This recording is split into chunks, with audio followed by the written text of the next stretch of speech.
The alliance is forming. Who could Boston College play? Predictions. And Boston College is now 2 weeks away. All of that and more on today's Locked On Boston College.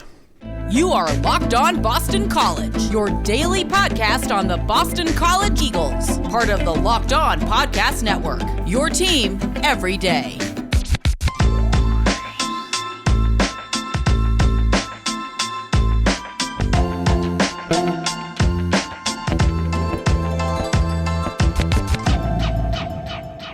This is Locked On Boston College. AJ Black. Hope you are enjoying your week and you survived everything with Hurricane Henry or Tropical Storm Henry. Around here in the Worcester area, it wasn't too bad. So hopefully where you were at, I know Rhode Island got hit pretty hard. And hopefully you guys are all safe that are listening today. On today's show, as I said, let's chat it. We're going to start chatting about the upcoming season. We're going to give you some predictions. Also, we're going to talk about the Alliance, and we're going to give you the news. So let's start off with the news. The big news of the weekend, I thought, had to do with the NFL, where Hunter Long, who we talked about 2 weeks ago, being taken out on a cart after a lower leg injury, was back in the game for the Miami Dolphins on Saturday.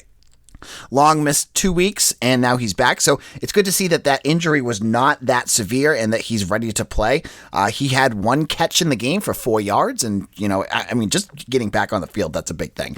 So good for him. That was a big piece of news.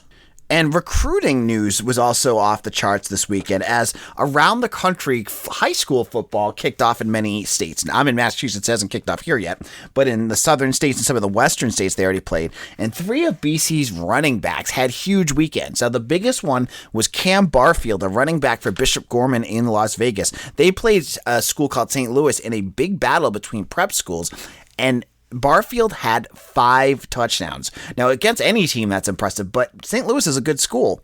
And so it was a big game for him and really showcased. I have it up on Maroon and Gold Forums. If you want to watch the highlight reel of all 5 touchdowns, it's up there. You go to maroonandgoldforums.com and just look for the Cam Barfield tab, and you can watch his highlights. But he had a huge game.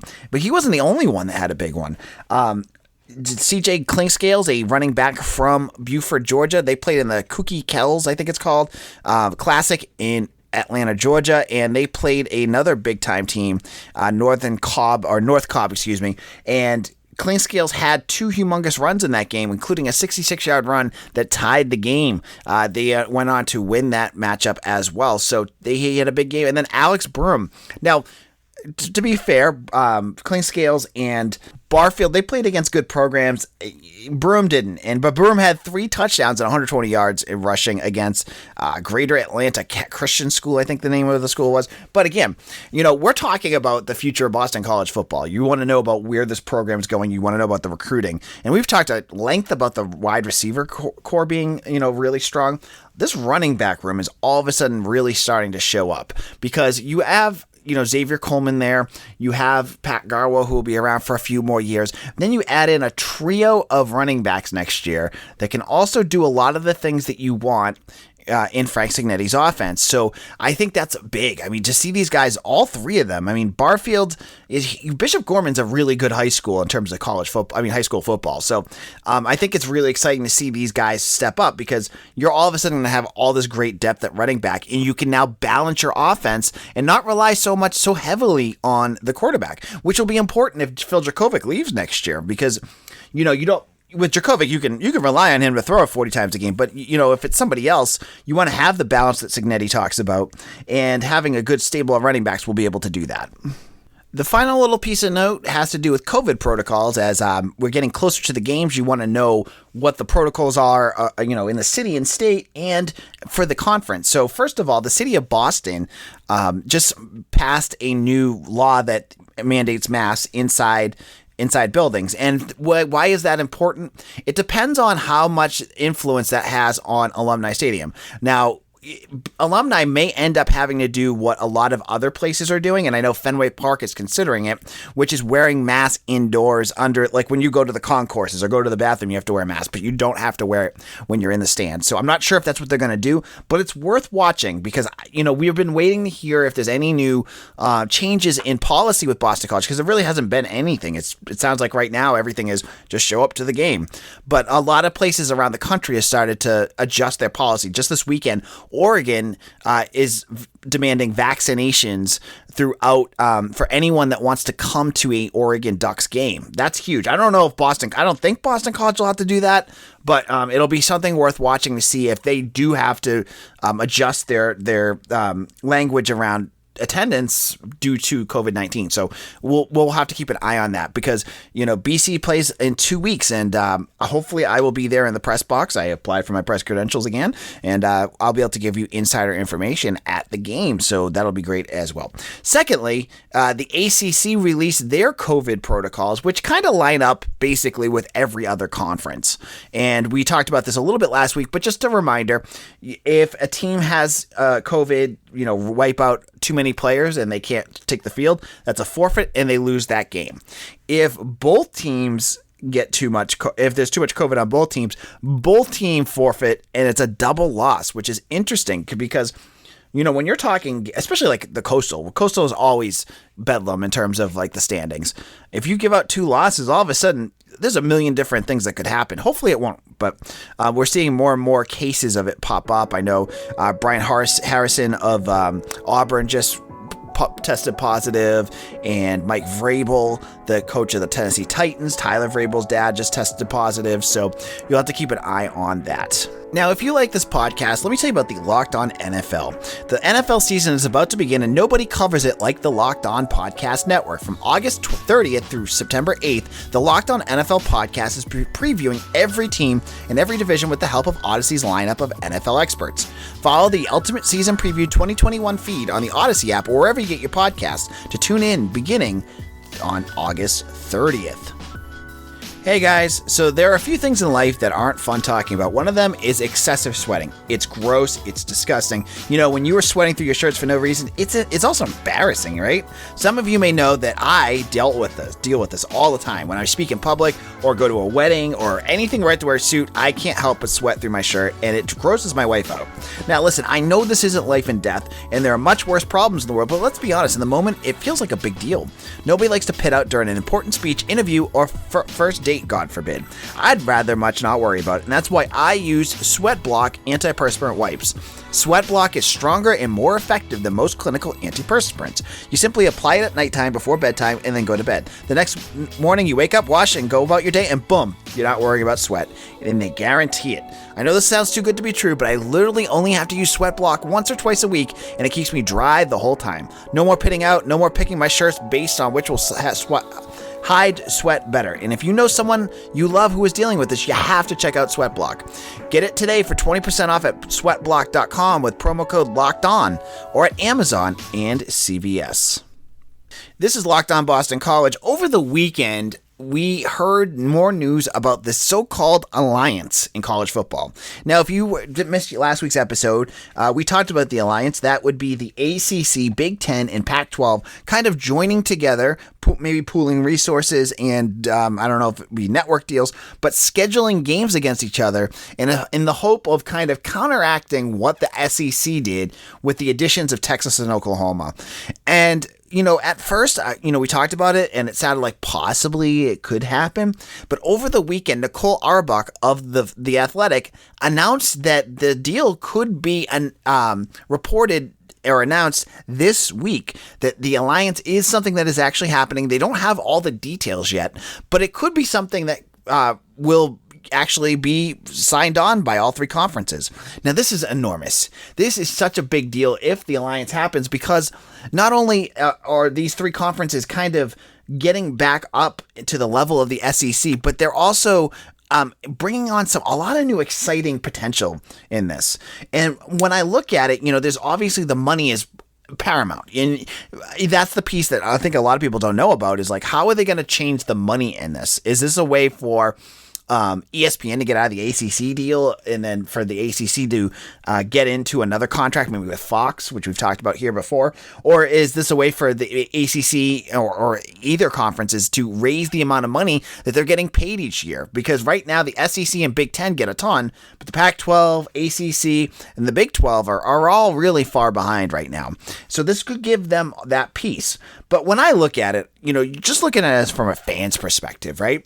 You want to hear about money, you want to hear about your conference doing well, but what you really want to hear about is the games and what this could lead to. And for me, Boston College lines up really nicely with a lot of Big Ten and Pac-12 teams and could really bring some exciting matchups. So my hope, and I've seen people, they've been tweeting at me on Twitter at AJBlack_BC, or on Facebook. If you just look up Boston College SI, you can find our Facebook page. If they do this, will this finally get rid of the out-of-conference games against, Maine or Wagner or Howard?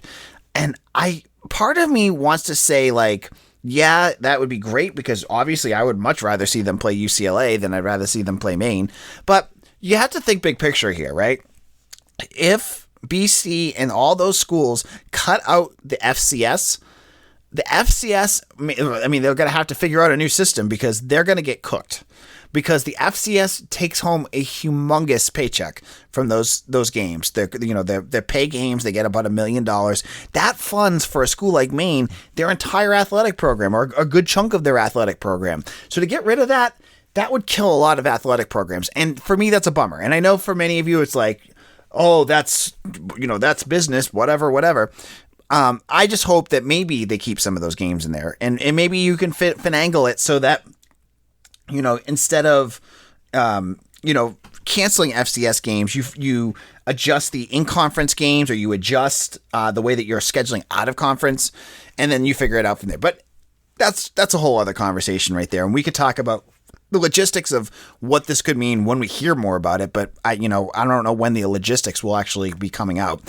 From what I've heard so far, the one thing that they said, one of the ADs told the, I think it was ESPN, that they're not going to be going out and ripping up existing pre-scheduled games. So we'll have to see where this actually leads. But what I wanted to talk about today were 5 teams I'd love to see Boston College schedule, and I'll give you a little bit on each. And I kind of wrote it up on BC Bulletin, but I want to talk to you about them. Now, there's 5 games, and we're going to get into them all in just a moment. But before we get into that, I want to get into 3 teams I don't want to see Boston College schedule. There's 3 teams in both of those conferences that I'm like, oh God, I don't want to see any of those games on the schedule. And it's not a knock on them. I just don't feel like BC has a lot in common. Well, they have stuff in common, but 2 of them I'm sick of, and one of them I'm just not interested in. So my 3 teams I don't want to see if this alliance happens is Rutgers, Maryland, and Oregon State. Those 3 games, I just have no interest in at all. Now, Oregon State, to be fair, has kind of turned things around the last couple of years. They've looked a little bit better. They're like the dregs of college football. And I know Boston College gets lumped into them, but Boston College has at least had some success at different times. Oregon State has been irrelevant for years. So I'd much rather see BC not play them. And Rutgers, I'm done with Rutgers. I know that Greg Schiano has that program heading in the right direction, at least on recruiting, but let's see what happens on the field. I just have no interest in seeing Rutgers. I don't have any interest in going to New Jersey to see them play them. They just do nothing. And that's the same thing with Maryland. Maryland and Boston College have played a million times, and they played so many times where both teams or one team was really bad. And I get nothing out of that. Like, they played in 2016 in that Quick Lane Bowl, and then they played a bunch when they were both in the ACC. They're just a team that just doesn't interest me. So those are 3 teams I don't care about. Is there any that you don't care about?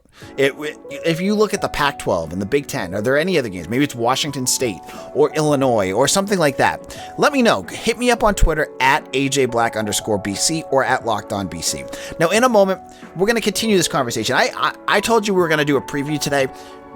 I'm getting so much into this alliance stuff. We're gonna have to push that off, and we have all week to get into preview stuff. Believe me, we will do that. But I want to talk about the alliance and 5 teams I'd love to see Boston College play. But let's also get into Built Bar. Built Bar is a protein bar that tastes like a candy bar. It's 100% covered in chocolate, and you need to try it. They have 9 delicious flavors right now, including my all-time favorite, coconut almond. It tastes like an almond joy. If you like these, you got to check them out. They also have coconut, raspberry, mint brownie. You check them out, and the flavor profiles, listen to what they have. 17 grams of protein, 130 calories, 4 grams of sugar, 4 net carbs. If you're on a diet, you're not going to beat that. And they taste good. They don't taste chalky or gritty like a lot of other protein bars. Now, order today If you go to BuiltBar.com and use promo code LOCK15, you'll receive 15% off your first order. Again, go to BuiltBar.com and use promo code LOCK15 for 15% off. It's that time of the year again, and all eyes are now turning to football as teams are back on the gridiron to start the football season. And as always, BetOnline is your number one spot for all the pro and college football action this season. Get all the updated odds, props, and contests, including online's biggest $500,000 NFL Mega Contest and the world's largest $200,000 NFL Survivor Contest, open now at BetOnline. Welcome to the website, and head on over and use your mobile device to sign up today to receive your 100% welcome bonus. Be sure to take advantage of their opening day super promo. Make a bet on the Thursday, September 9th season opener between the Super Bowl champion Buccaneers and Dallas Cowboys, and if you lose, the wager will be refunded up to $25 for new customers only when signing up and using promo code NFL100. BetOnline is the fastest and easiest way to bet all your favorite sports, from football, basketball, boxing, right to your favorite Vegas casino games. Don't wait and take advantage of all the great offers available for the 21 season. BetOnline. Use promo code LOCKEDON for BetOnline, your online sportsbook experts. This is Locked On Boston College. I'm AJ Black. I'm the editor and publisher of BCBulletin.com. Make sure you hit that subscribe button on our YouTube page. If you did not do so already, go over to YouTube.com, look up Locked On Boston College, and hit subscribe. It would be a huge help. I will shout you out if you hit subscribe. I will do anything. I will do flips just to help us get that YouTube page up and running. I promise you, it just gives you updates on our shows, and you can listen while you're at work. You can have a tab open with Locked On Boston College, and honestly, YouTube is a huge help for us. I hope to get you guys on that, and you can chat with each other on it in the comment sections. It's a really good thing. So check out Locked On Boston College on YouTube. So we're talking about the 5 games that we'd look forward to with Boston College if the alliance were to happen. And the first game I want to say is UCLA. The UCLA Bruins obviously have former Boston College athletic director Martin Jarmond at the helm, and they have an academic profile that's very similar to BC, and I think that just having them on your schedule would be interesting. There's tons of Boston College grads out on the West Coast, and I think, having a game played out there, we saw it with USC, this would give them the opportunity to do that. So I would love that. And hopefully Chip, in the future, Chip Kelly stays around long enough, because I don't want Jarman anywhere near Jeff Hafley at this point, but I don't think he'd leave for there. My other games I would love to see.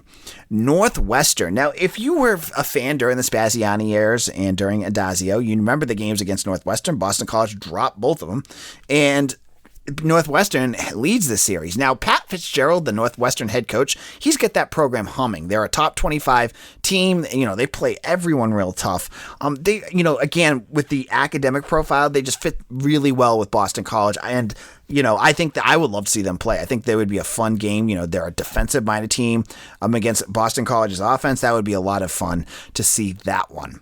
Now, my third team game, some of you are going to groan at this one, because I know some people are just done with this program, especially with the Joe Paterno years, is Penn State. I love, we're thinking back to the old Big East, and back in those days, Penn State dominated Boston College. They led the series 20-4, and, they just, BC really never was much of a factor when they played each other.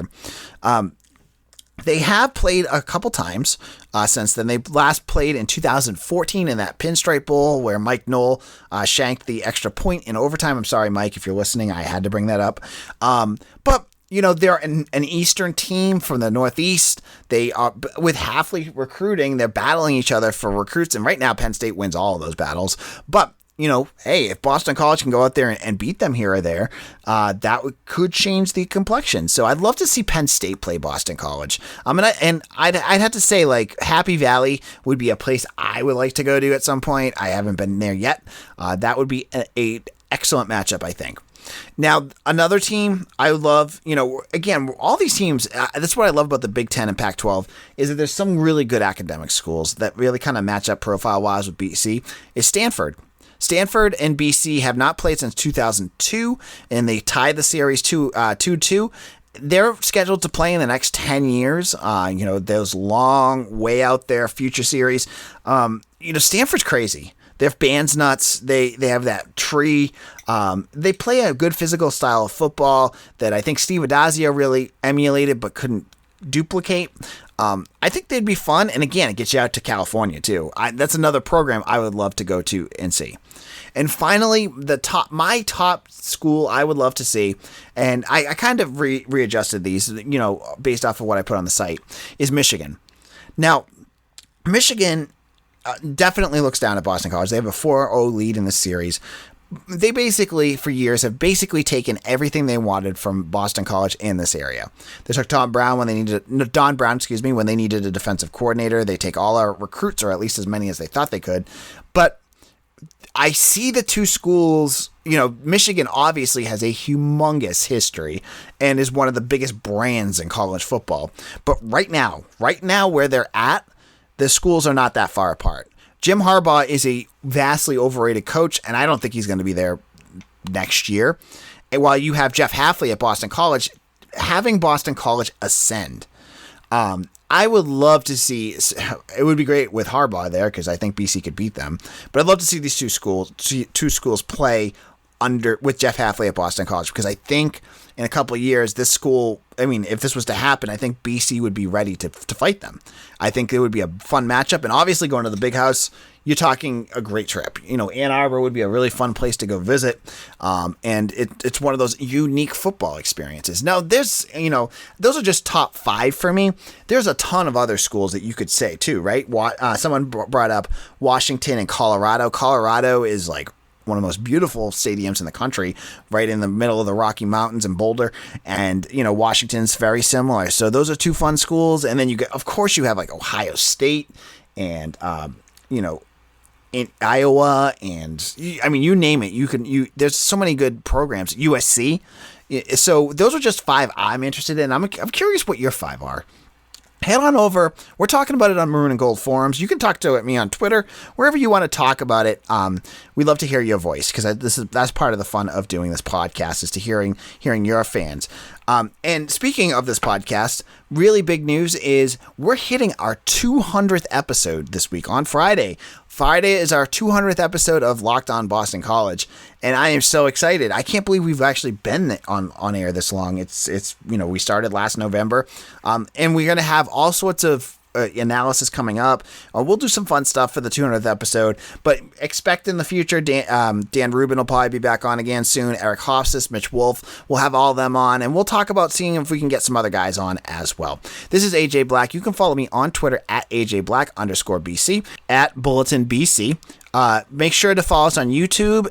As I said, Locked On BC. Hit the subscribe button. Make a comment too. It helps the YouTube algorithm, helps other Boston College fans, and a lot of the younger folks that like YouTube. It'll help them find us a lot quicker. This is AJ Black. We'll be back again tomorrow with predictions. You're gonna want to hear all our predictions about big things going on in college football. I'll give you predictions about some of the BC things I'm thinking about. You're gonna want to hear that on Tuesday's episode. So check us out then. Have a great day, everyone. See you again soon.